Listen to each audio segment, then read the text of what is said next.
গত মাসে 30 তারিখ আসন্ন লোকসভা নির্বাচনে 100% ভিভিপ্যাট চেয়ে নির্বাচন কমিশনকে চিঠি লেখেন কংগ্রেস নেতা জয়রাম রমেশ। পাশাপাশি ইভিএম এর কার্যকারিতা নিয়েও প্রশ্ন তোলা হয়। সেই চিঠির প্রাপ্তি স্বীকার করে জবাব ইসিআই।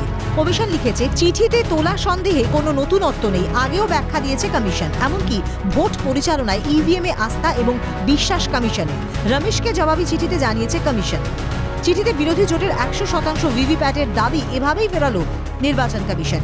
এ প্রসঙ্গে উল্লেখ্য, ইউপিএ সরকারের আমলে 2013 সালে ইভিএম এ ভিভিপ্যাট স্লিপ চালু হয়। নির্বাচন কমিশন বলছে, নানা পদক্ষেপ পদ্ধতির মাধ্যমে ইভিএমকে সুরক্ষিত এবং নিরপেক্ষ করা হয়েছে।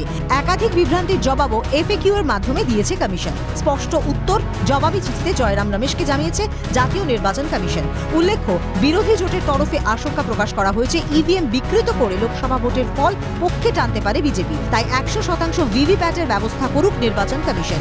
এই আশঙ্কার প্রেক্ষিতে কংগ্রেসের নেতা জয়রাম রমেশকে দায়িত্ব দেওয়া হয় কমিশনের কাছে উদ্বেগ রাখতে। এমনকি বিরোধী জোটের এক প্রতিনিধি দল কমিশনে গিয়ে আলোচনার পক্ষপাতী এমন আবেদনও করেন কংগ্রেস নেতা। কিন্তু সব অভিযোগ এবং আবেদন জবাবি চিঠিতে খারিজ করেছে ইসিআই। নয়াদিল্লি থেকে ইন্দ্রাণী দাশগুপ্তের রিপোর্ট, ক্যালকাটা নিউজ।